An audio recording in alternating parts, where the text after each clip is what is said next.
Welcome to our channel 100% knowledge with success. Video देखने से पहले चैनल को सब्सक्राइब कीजिए और बेल आइकॉन दबाइए। गुड मॉर्निंग स्टूडेंट्स, मैं यश हुसैनी फिजिक्स की ऑनलाइन क्लास में आपका स्वागत करता हूं। कल की क्लास में हम किरचॉफ के नियम पढ़ रहे थे और हम किरचॉफ का प्रथम नियम पढ़ चुके थे। यदि किसी ने कल की वीडियो नहीं देखी है तो पहले उस वीडियो को क्या करना है, देखना है, उसके बाद हम आज की वीडियो देखेंगे, है ना। तो किरचॉफ का हम कौन सा नियम पढ़ने जा रहे थे? द्वितीय नियम। और प्रथम नियम हम कल पढ़ चुके थे। तो आज हम किसके बारे में पढ़ेंगे? किरचॉफ का द्वितीय नियम। किरचॉफ का द्वितीय नियम क्या कहता है? इसे कौन सा नियम भी कहते हैं? हम वोल्टा का नियम भी बोलते हैं। किरचॉफ के द्वितीय नियम को हम क्या बोलते हैं? वोल्टा का नियम भी बोलते हैं। इसे हम क्या बोलते हैं? केवीएल बोलते हैं, किरचॉफ वोल्टेज लॉ। यानी कि हमने जब किरचॉफ का प्रथम नियम पढ़ा था तो उसमें क्या देख रहे थे? करंट देख रहे थे, धारा देख रहे थे। और आज जब हम द्वितीय नियम पढ़ रहे हैं तो इसमें हम किसकी बात करेंगे? वोल्टा की बात करेंगे। तो सबसे पहले किरचॉफ का द्वितीय नियम क्या कहता है, हम उसको देख लेते हैं। इसका स्टेटमेंट क्या होता है, कथन क्या होता है? किरचॉफ का द्वितीय नियम क्या कहता है कि विद्युत परिपथ में, ठीक है, परिपथ क्या होता है ये हम पढ़ चुके हैं। विद्युत परिपथ में किसी बंद पास या लूप, मैंने पास या लूप के बारे में आपको बता ही दिया था। किसी बंद पास या लूप, ठीक है, किसी बंद पास या लूप में निश्चित दिशाओं में, निश्चित पास या लूप में निश्चित दिशाओं में चलते हुए, निश्चित दिशाओं में चलते हुए वोल्टाओं का, चलते हुए वोल्टाओं का बीजगणितीय योग, बीजगणितीय योग शून्य होता है। यानी कि कुल वोल्टाओं का बीजगणितीय योग शून्य होता है। समेशन वी बराबर क्या? 0। यही क्या है? किरचॉफ का द्वितीय नियम होता है। ठीक है, यही क्या होता है? किरचॉफ का द्वितीय नियम। अब इसको हम अप्लाई कैसे करते हैं क्वेश्चन पे, वही तो चीज हमें देखनी है, वही हमारा कॉन्सेप्ट है। तो देखो ये क्या कहता है कि विद्युत परिपथ, मैंने आपको बताया था विद्युत परिपथ में क्या होता है, अवयव होते हैं, स्रोत होता है। तो मान लो ये आपके पास एक रेजिस्टेंस है, प्रतिरोध है। इसकी वैल्यू जो है ना वो कितनी है? R1 है। इसकी वैल्यू कितनी है? R1 है। इससे मैंने यहाँ पर क्या जोड़ रखा है? एक सेल जोड़ रखा है। ये इसका पॉजिटिव टर्मिनल है और ये इसका नेगेटिव टर्मिनल है। और इसका जो हमारे पास वोल्टता है इसकी सेल की, वो हमने कितनी ले ली? E1 ले ली। सेल की वोल्टता कितनी ले ली हमने? E1 ले ली। यहाँ पर हमारे पास क्या है? एक और रेजिस्टेंस जोड़ देते हैं हम, प्रतिरोध जोड़ देते हैं, क्या? R2। और ये हमने क्या ले लिया? एक और सेल जोड़ दिया। ऊपर तो नेगेटिव और नीचे क्या है? पॉजिटिव। और ये हमारे पास इसका जो हमारे पास वोल्टता है वो कितनी है? E2 है। ठीक है, अब ये मान लो हमारे पास क्या है? एक विद्युत परिपथ है। क्यों? क्योंकि इसमें सेल लगा हुआ है। जैसे ये 10 वोल्ट का लगा हुआ है, ये 5 वोल्ट का लगा हुआ है। मैंने मान लिया E1 ज़्यादा है किससे? E2 से। यानी ये 10 वोल्ट का है, ये 5 वोल्ट का है, तो ज़्यादा ये है, तो इसके कारण ही ज़्यादा धारा प्रवाहित होगी। मान लो कितनी धारा प्रवाहित हो रही है? इस सेल के कारण I प्रवाहित हो रही है।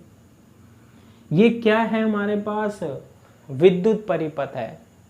क्या है? विद्युत परिपथ है। विद्युत परिपथ में किसी बंद पास या लूप में, अब ये देखो ये लूप भी तो है क्योंकि ये क्या है, बंद है। कितने लूप है, मैंने कल बताया था कुछ शाखाओं से मिलकर बना होता है। यहाँ लूप कितना है, केवल एक ही है।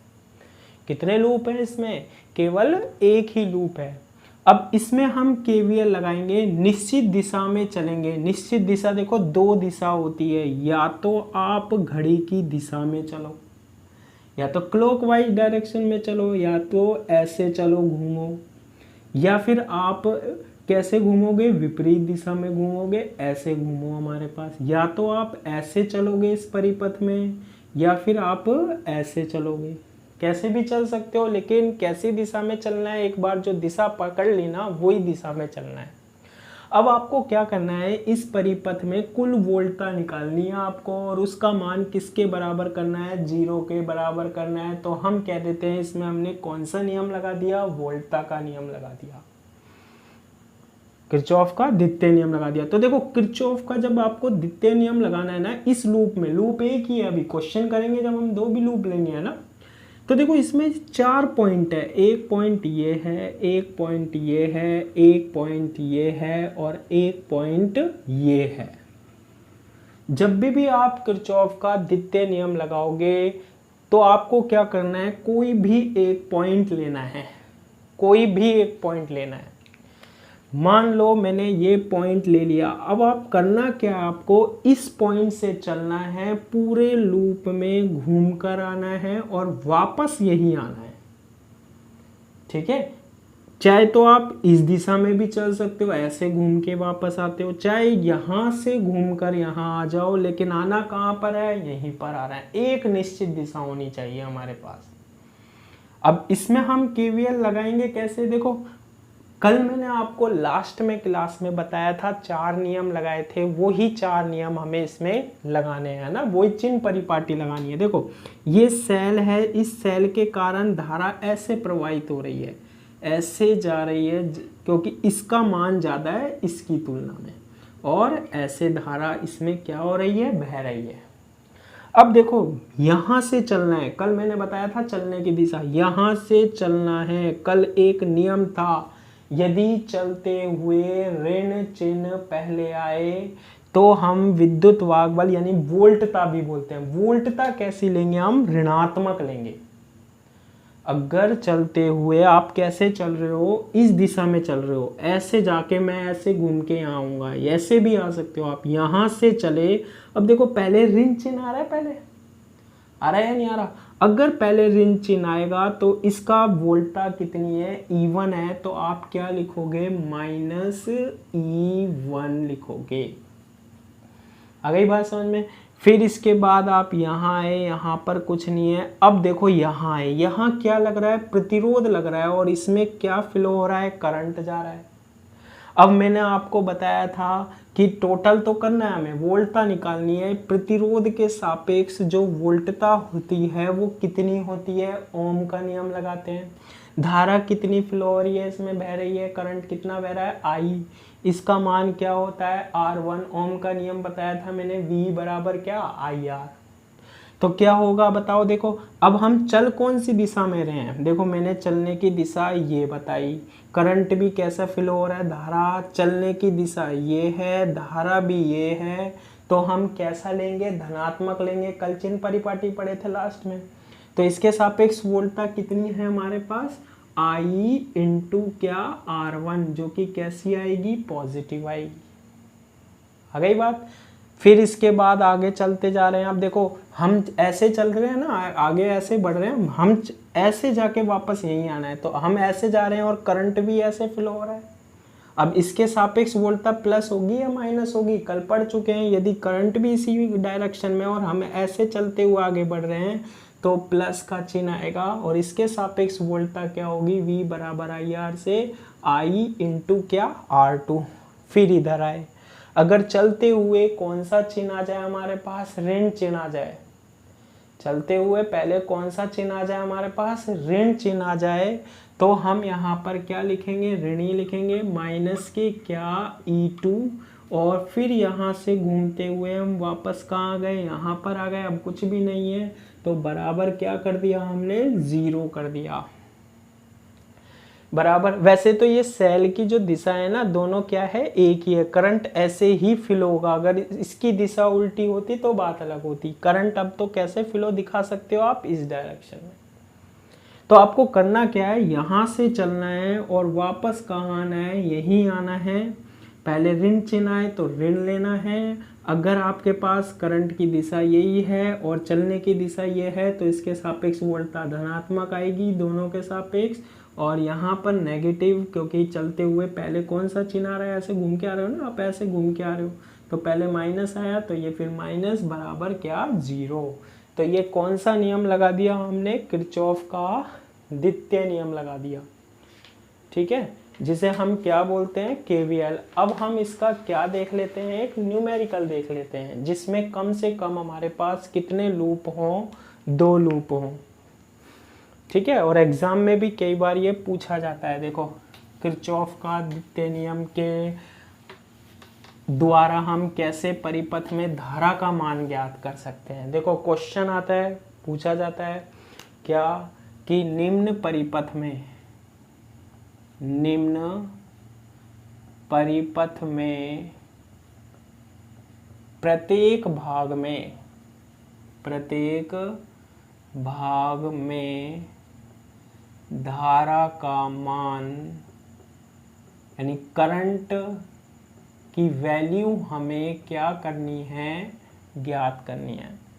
निम्न परिपथ में यानी कि सर्किट में प्रत्येक भाग में धारा का मान हमें क्या करना है, ज्ञात करना है। और देखो सर्किट ये दे रखा है, एक तो हमें दे रखा है यहाँ पर क्या, रेजिस्टेंस दे रखा है, प्रतिरोध दे रखा है। पेपर में ये डायग्राम आपको बना मिलेगा और इसी में ही आपको क्या करनी है, वैल्यू फाइंड आउट करनी है। ये कितना होता है, 18 वोल्ट होता है, 18 वोल्ट की क्या है, बैटरी है। प्रतिरोध दे रखा है हमारे पास कितना, 12 ओम का दे रखा है। एक हमारे पास और प्रतिरोध है हमारे पास, कितने ओम का है, ये है हमारे पास 6 ओम का। एक यहाँ पर हमारे पास लग रहा है कितने ओम का प्रतिरोध, 1 ओम का प्रतिरोध लग रहा है। और इसमें एक हमारे पास यहाँ सेल लग रहा है और ये सेल की जो वैल्यू है ना, वो हमारे पास क्या है, 12 वोल्ट है। कितनी है, 12 वोल्ट है।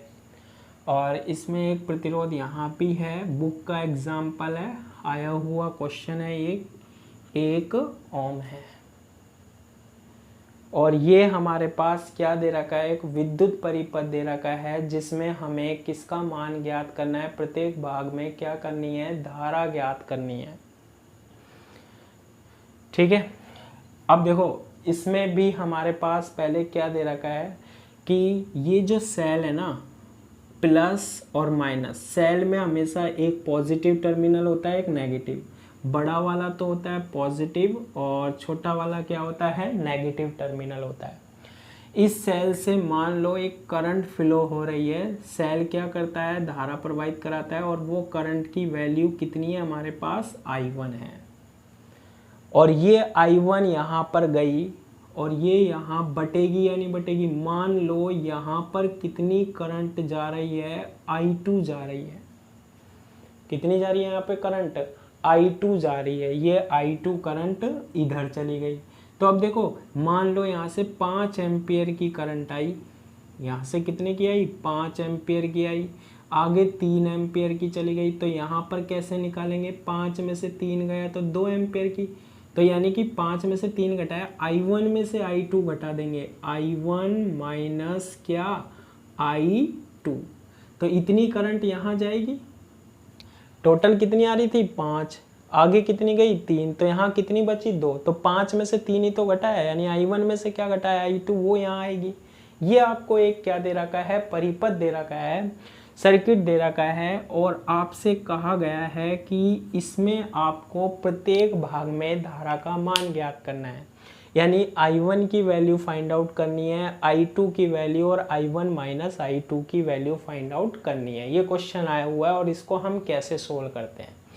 जब भी आप KVL लगा रहे हो तो निश्चित दिशा आपको देखनी है, ये भी कंफर्म है आपको, है ना। अब देखो इसमें करने के लिए आप क्या करो, सबसे पहले लूप देखो, इसको सोल्व करना है आपको इस परिपथ को क्या करना है, सोल्व करना है। इस परिपथ को क्या करना है आपको, सोल्व करना है।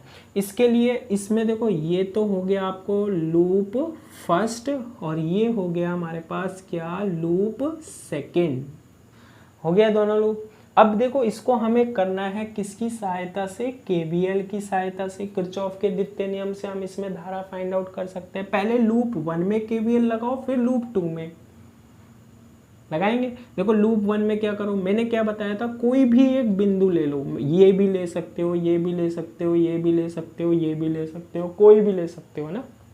मैंने ये ले लिया, यहाँ से चलना है और घूमकर वापस कहाँ आना है, यहीं आना है। तो देखो पहले हम किस में चलते हैं, लूप फर्स्ट में चलते हैं। लूप फर्स्ट में यहाँ से चलो, यहाँ से ऊपर की ओर गए, देखो कैसा चिन्ह आ रहा है, नेगेटिव आ रहा है। मैंने कल चिन्ह परिपाटी लिखाया था, अगर नेगेटिव आता है तो कैसे लिखेंगे, माइनस के 18 वोल्ट। फिर इधर गए, अब इसमें धारा कितनी जा रही है, प्रतिरोध में I1 जा रही है और प्रतिरोध की वैल्यू कितनी है, 12 है। ओम का नियम इसके सापेक्ष वोल्टता देगा, V बराबर से क्या, IR, तो कितनी होगी 12 इंटू क्या, I1। अब आप देखो धारा इस दिशा में चल रही है, नहीं चल रही, चल रही है, और हम किस दिशा में जा रहे हैं, देखो ऐसे ही तो घूम के जा रहे हैं ना, हम यहाँ आएंगे घूम के, हम तो ऐसे हम चल रहे हैं और धारा भी हमारी दिशा में चल रही है, तो इसके सापेक्ष वोल्टता कैसी आएगी, पॉजिटिव, मैंने कल बताया था। अब देखो ये धारा हमारे पास इधर आई, इधर गए हम, इसी तो लूप में घूमेंगे ना पूरा, यहाँ आना है इसी लूप में घूम के, यहाँ आए, यहाँ देखो धारा की दिशा ये, हम भी ऐसे ही घूमते हुए आ रहे हैं, कैसा आएगा, प्लस V बराबर IR से यहाँ करंट कितना आ रहा है, I1 माइनस I2, तो कितना होगा 6 इंटू I1 माइनस I2। कैसे लिखा ये, ओम के नियम से, V बराबर या, और ये घूम के हम वापस यहाँ आ गए। ये इसके सापेक्ष वोल्टता, इसके सापेक्ष वोल्टता, इसके सापेक्ष वोल्टता, कुल वोल्टता का मान कितना हो गया, 0 कर दिया। इसको सोल्व कर लेते हैं, देखो माइनस का 18 प्लस का 12 I1 प्लस 6 को अंदर मल्टीप्लाई किया, 6 into I1 minus 6 into I2 बराबर से क्या, 0। तो I1 जोड़ लेते हैं, देखो 12 I1 और 6 I1 यानी कि 18 I1 और I2 कितना है, माइनस 6 I2 बराबर माइनस 18 को बराबर के बाद ले जाएं तो 18। कितने से भाग जा रहा है, 6 से भाग जा रहा है तीनों में, तो 6 तिया 18 यानी 3 I1 माइनस क्या I2 बराबर से कितना, 3। इसे दे देते हैं हम इक्वेशन नंबर 1। तो इक्वेशन 1 कितनी आई, 3 I1 माइनस I2 बराबर से कितना, 3।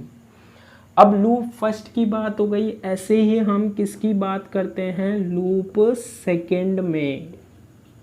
किसमें देखते हैं हम, ये KVL सेकंड में लगाएंगे। ये सोल्व कर रहे हैं, धारा का मान ज्ञात कर रहे हैं, कौन से नियम से, किरचॉफ के द्वितीय नियम से, तो KVL लगाना है। अब देखो ये भी लूप है, वो इसमें भी 4 पॉइंट आ रहे हैं ना लूप में, जब तो बंद होगा ना, इसमें ही घूमना है हमें, कोई सा भी बिंदु ले लो, बस आप ये बिंदु ले लिया, निश्चित दिशा में चलना है, ये बिंदु ले लिया मैंने। अब मैं क्या करूँगा, देखो ऐसे चलूँगा और ऐसे चलूँगा यहाँ से, और ऐसे घूमकर वापस यहाँ आऊँगा, है ना। यहाँ से चलो, देखो हम ऐसे चल रहे हैं, देखो इस डायरेक्शन में चल रहे हैं, हम ऐसे जा रहे हैं, धारा भी ऐसे फ्लो हो रही है, करंट कितनी बह रही है, I2 बह रही है। इसके सापेक्ष वोल्टता क्या होगी, ओम का नियम कहता है V बराबर IR होगी। तो प्रतिरोध तो क्या होता है, V बराबर IR, R कितना है, 1 है, और धारा कितनी है, I2 यानी 1 इंटू क्या आ जाएगा, I2 आ जाएगा। फिर इधर आए, अगर चलते हुए ऋण चिन्ह पहले आ रहा है, ऋण चिन्ह पहले आ रहा है, तो कैसे लेंगे वोल्टता, ऋणात्मक, यानी कितनी, -12। सेल में तो सीधी होती है वोल्टता। फिर इधर आए, अब करंट कैसे आ रहा है, देखो यही तो घूम के आ रहा है ना, इधर इधर, तो करंट की डायरेक्शन ये है और हम भी ऐसे ही घूमते हुए आ रहे हैं ऐसे।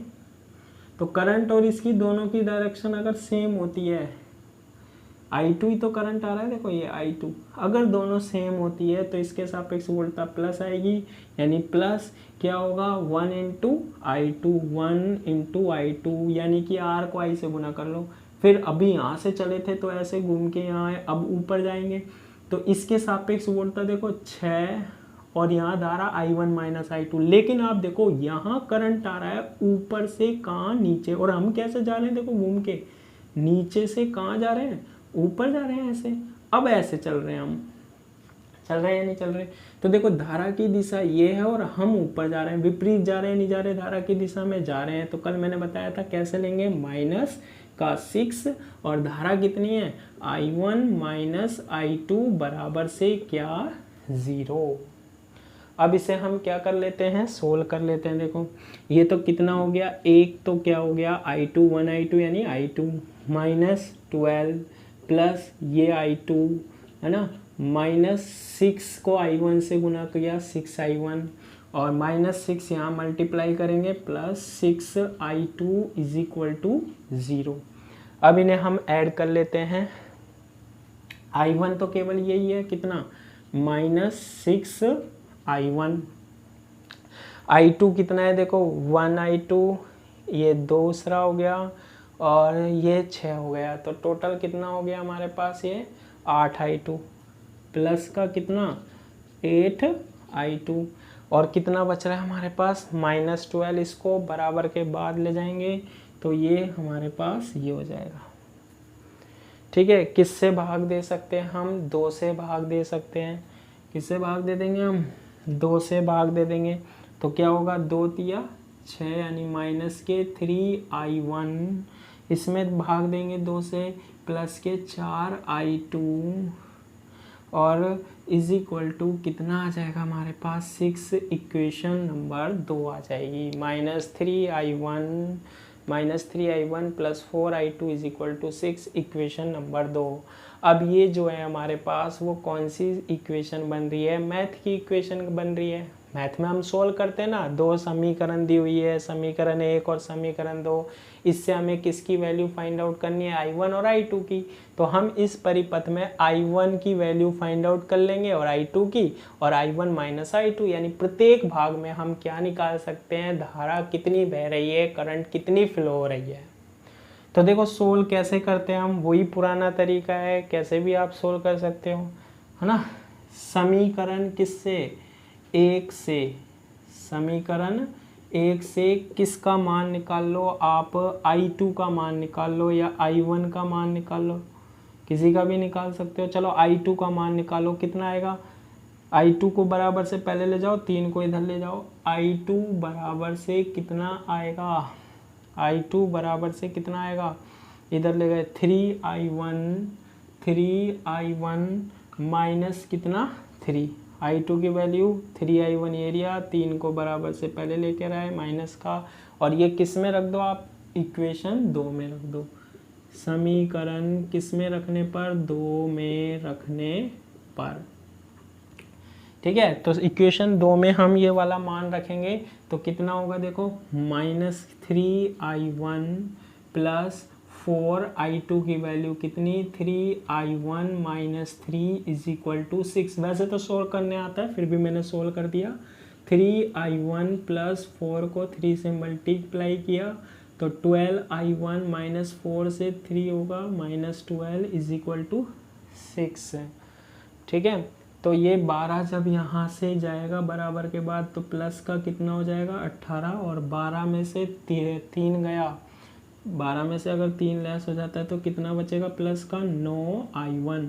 तो I1 की वैल्यू कितनी आएगी, 9 का भाग 2, और मात्रक क्या होता है, एम्पियर होता है। तो I1 की वैल्यू कितनी आ जाएगी हमारे पास, 2 एम्पियर आ जाएगी। I1 की वैल्यू कितनी आ जाएगी हमारे पास, 2 एम्पियर आ जाएगी। अब I1 की वैल्यू 2 एम्पियर आ गई, I1 का मान किस में रख दो आप, समीकरण 1 में, तो किसका मान आ जाएगा, I2 का। ठीक है, I1 की वैल्यू आ गई आपके पास, मैं यहाँ लिख देता हूँ कैसे, कि I1 का मान किस में रखने पर, समीकरण 1 में रखने पर। तो समीकरण जब हम 1 में रखेंगे इस I1 का मान, I1 का मान 3 इंटू I1 का मान कितना है 2 और minus I2 is equal to कितना 3, तो ये हो जाएगा 6। 3 को बराबर से पहले लेके आएंगे तो कैसा हो जाएगा माइनस का, और ये बराबर I2, तो I2 की वैल्यू कितनी आ जाएगी 3 एम्पियर आ जाएगी। तो हमने किसकी वैल्यू फाइंड आउट कर ली, I1 की वैल्यू फाइंड आउट कर ली, और किसकी वैल्यू फाइंड आउट कर ली I2, यानी इस शाखा में आ गया मान, इस शाखा में आ गया, और I1 माइनस I2 निकाले तो हम I1 माइनस I2 की वैल्यू निकालें तो कितना आ जाएगा, 2 में से 3 घटाया तो -1 एम्पियर आ जाएगा। तो इस तरीके से हम किरचॉफ के द्वितीय नियम की सहायता से परिपथ में किसकी वैल्यू निकाल सकते हैं, धारा की, करंट की वैल्यू निकाल सकते हैं। ठीक है, ये जितनी भी वीडियो आप देख रहे हैं इनको ध्यान से देखो, हर कॉन्सेप्ट आपका क्या हो जाएगा, क्लियर हो जाएगा। पहले की वीडियो भी अगर आपने देखी नहीं है तो वो भी देखो, और इनको आप नोट्स बना सकते हो, बिल्कुल एज इट इज़ एग्ज़ाम में पूछा जाएगा। आज के लिए इतना, नेक्स्ट क्लास में हम इससे आगे डिस्कस करेंगे। Thank you.